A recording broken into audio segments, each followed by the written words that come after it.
Projet STEP, interview Emmanuel Leray de la chaire Inspire. Je suis personnellement emballée par le projet STEP. Alors, bien sûr, parce que il y a un lien direct avec la chaire Inspire et que ça va contribuer à nos projets de recherche, mais aussi pour pouvoir montrer l'envergure d'un tel projet et la motivation et le fait d'emmener comme ça un certain nombre de personnes et de voir que la communauté des steppers grandit de jour en jour. Je suis enseignant-chercheur en épidémiologie à Rennes, à l'école des hautes études en santé publique, et puis je travaille avec des collègues qui sont aussi de l'EHESP, sociologues ou chercheurs en sciences de gestion. Et puis surtout, on embauche des ingénieurs ou des doctorants, donc qui sont des jeunes chercheurs encore en formation ou en construction de carrière. Et donc là, actuellement, il y a souvent entre 5 et 6 personnes qui travaillent avec moi sur des projets de recherche qui portent sur la sclérose en plaques. Emmanuel, est-ce que vous pourriez nous préciser les particularités des modalités de travail de la chaire Inspire? Alors, la chaire Inspire, elle vise à mener des projets de recherche qui soient interdisciplinaires, donc entre plusieurs disciplines, co-construits avec les personnes concernées et surtout qui permettent de conduire à des actions pour faire changer les choses. Est-ce que vous pourriez nous donner un exemple d'un programme de recherche que vous venez de réaliser ou qui est en cours de travail?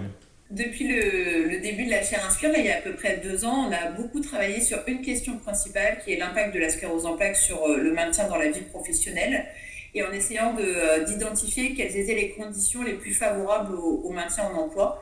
Et on a vraiment déroulé depuis la question, la méthodologie, les résultats jusqu'à l'action et en proposant des temps de théâtre d'impro, donc d'improvisation sur la sensibilisation au handicap dans les entreprises.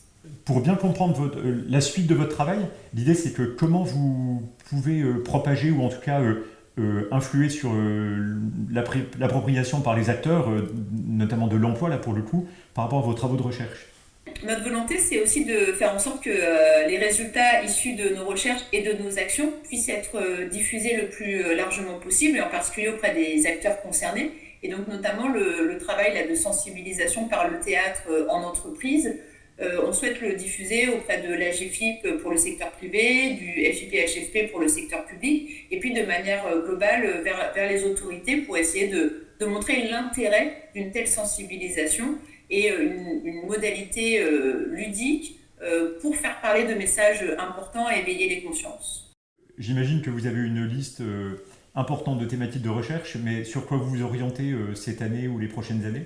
On envisage plusieurs thématiques pour les années à venir. On a des travaux en cours sur le dépistage des cancers, les soins de rééducation.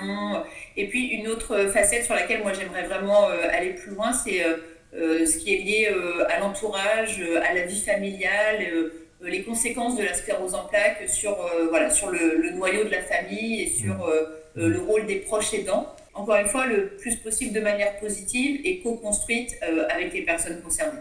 Après, vous savez que via le projet STEP, en fait, on essaye de travailler en fait sur l'idée de rester actif, de continuer à avoir des projets et de vivre avec la maladie, en adaptant sa pratique et ses possibilités, mais en tout cas de rester actif, et notamment sur l'angle de l'activité physique et du sport. Est-ce que ça, c'est une thématique que vous allez aborder, alors pas dans les mois qui viennent, mais en tout cas, est-ce que c'est un sujet qui pourrait être à l'ordre du jour pour vous? Pour l'instant, on n'a pas de travail en cours sur l'impact de l'activité physique ou de la résilience via le sport. Mais c'est des sujets qui pourraient tout à fait faire l'objet d'études à venir, soit vraiment sur l'activité sportive ou l'activité physique, ou de manière plus globale sur la participation sociale et sur la vie, le rôle que les personnes peuvent tenir, y compris en dehors de la vie professionnelle par exemple.